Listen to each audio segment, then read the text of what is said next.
Hi guys, I hope you're all safe and well. It's Mitch here, coming on to do the Facebook card reveals.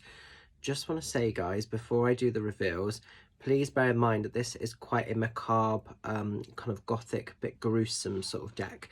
So if some of the images look a little bit dark and twisted, yes, they might, the artist in sort of interpretation of this deck might be a bit like that, but the key message, the key idea of what the tarot card is actually about is still the same across the board on all the decks. I just want to put that out there because I know some people might be a bit shocked by some of how these cards look. I'm thinking afterwards, like I probably shouldn't have worked with this deck because it's maybe a bit too gruesome for this page. But it is nice sometimes to see other styles and other versions of tarot, hence why I did it.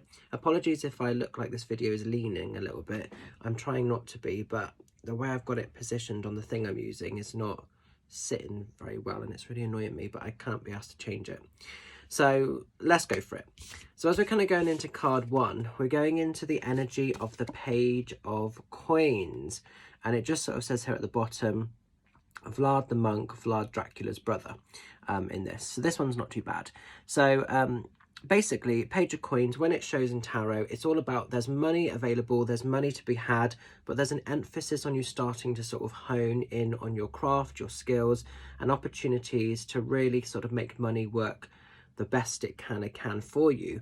For some of you, it might be that you're starting to enroll on courses, learnings, workshops of some kind. They might be of a spiritual practice and a spiritual nature, or they may be of some other kind, but opportunities definitely to sort of make money work for you. Some of you could be enrolling on business opportunities or business adventures, or starting to think about how you want to start to make your money work best for you.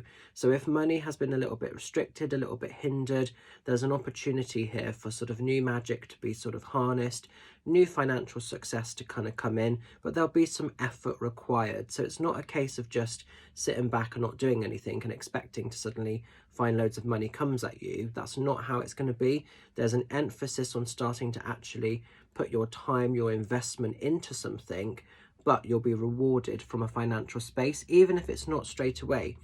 So it could be some of you maybe wanting to learn, for instance, tarot or something, or maybe a mediumship workshop, or Reiki or hypnotherapy, or it could be things of this nature, and there could be an opportunity there. It could be that some of you are wanting to go back to kind of types of open university or college and get some sort of skill or qualification under your belt. That could then in time open up doorways for business ventures or business opportunities.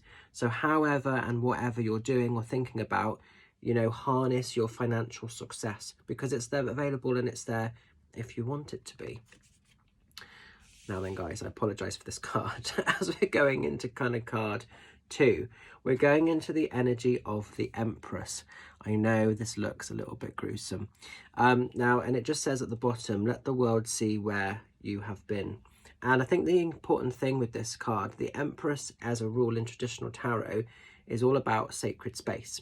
And so it's known for sort of nurturing, allowing growth, allowing sort of fertility, allowing new cycles to sort of be found and born. So the Empress is all about bringing and nurturing new life, new creativity, new magic into the world. So it's a little bit like more of an energetic level, but similar in a way to the Page of Coins, but this is more of an energetic sort of place and time. So there's a lot of self-care, there's a lot of love, there's a lot of nurturing needed at the moment if you've been drawn to this card. I know it's hard to sort of see that from this because it looks so kind of gory and gruesome, but it's quite clever actually how they've done this. If you are someone that reads and understands tarot, you'd appreciate this like for what it is. But you know, it is about, the Empress is about, you know, nurturing, allowing for growth, for change, for new cycles, new beginnings, planting seeds, and over the coming months, watch the successes start to kind of become abundant and start to sort of flourish. So use this time now to sort of plant the things that you want to achieve, certainly throughout this year. And as we sort of roll forward, there'll be growth, there'll be the opportunity to harness all of these great things that you sort of seek or want or possess, and they'll become reality for you if you want them to be. So it's quite an exciting time, but definitely there's lots of nurturing. The Empress is also the mother card of the tarot, so there's an emphasis here as well on remembering sort of self-love, self-care, That's really being kind of encouraged at the moment. You know, self-love and self-care absolutely are required so that you don't end up in this sort of state of play, really, you know. And finally, as we're kind of going into kind of, sorry guys, I've got a really itchy nose. When my guides come in, I always get a really itchy nose and my throat goes a little bit. So apologies for that. If you've been drawn to card 3, we're going into the energy of the 6 of Stakes, perhaps the most gruesome of the cards that have come out today. And it just says here, the Forest of the Impelled. Now, you're going to laugh because even though this looks really dark and it looks really gruesome, 6 of Stakes, otherwise known in traditional tarot as the 6 of Wands, is actually a card of victory. It's a card of success. And if we just stop and pause and look at actually what Vlad, who is meant to be like the Bram Stoker's Dracula, if we sort of look at actually what he's achieved here, even though it's dark in the sort of the theme of what he's about, he's achieved his greatest successes here because he's wanted to sort of like finish these people off, you know, to drain the blood. He's done that. So taking the story context out of the way of this kind of card, if we strip this back to its basic meaning, this is all about success, victory. Maybe you've been working or fighting really hard for something at the moment and it's felt like a little bit of an impossible task, or it feels like a never-ending cycle, but victory and success are yours to be had. So this is what we need to take from the card. So don't give up, because some of you might feel like you're on this final sort of hurdle, but you're literally about to walk into something victorious, whether it's on a big sort of escalated level or whether it's something more discreet and more sort of everyday to day within your world. Successes, big or small, are yours to be had for the taking. It's about celebrating your achievements, your victories, and not compromising, not giving away your power, standing and staying in your power. That's really being encouraged with this card.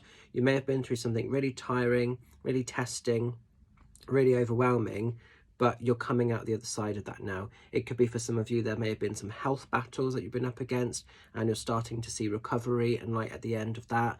It could be in work for some of you, business opportunities, it could be personal matters, it could be so many things. You'll know in your world where it sits for you, but successes and victories are yours to be had this week. Celebrate them, go after them, cherish them and own them. And that's the message of this card, despite the way it looks. So an interesting deck, this one. Probably not a deck I'm going to work with very often because I think I'm very sort of wary. I don't want to cause any offence to anybody with this one. But yeah, it's nice to sort of use different and quirky decks from time to time. Stay safe and well. Have a fabulous week. So excited for Saturday. I've got 10 tickets left. If you still want to come to the Foxy's Den Froome demonstration of mediumship night, get involved, get on my website. You can book those last 10 tickets. Let's get them booked up, let's get them gone, and then this night will be resold out. It already was sold out once, but then some new tickets went on sale. I'm so excited to launch the start of my tour with the Froome demo on Saturday. It's going to be an amazing night. Just want to say, for those of you who have booked tickets, if there's a bit of confusion with the tickets, they're digital, which means all you need to get in for entry is literally the order number when you placed your order. There is a printable download ticket template, which is optional to print off. Which the reason that's there, say if you had like a group of like 5 or 6 of you going, you might not all know the number or whatever, so that's something you could have had and then you could have just written it down. So that was an option, but it's not required. And failing that, if you've lost all of the above, obviously we've got all your names, I've got all your details on file on the thing anyway, so if you are struggling or you can't get in, or you're a bit unsure about stuff, just say what name it was booked under, then we can find your details, we'll confirm a few things, and then you'll be able to get in. My husband's going to be doing the door, so it's not going to be a strict night. It's going to be very cash, very laid back, very fabulous, hopefully, and I'm just buzzing because I know Spirit are ready to roll with this and have been for a while. So stay safe, stay well, have a fantastic week, whatever you're getting up to, and I'll catch up with some of you lovelies very soon. Take care, much love, bye for now.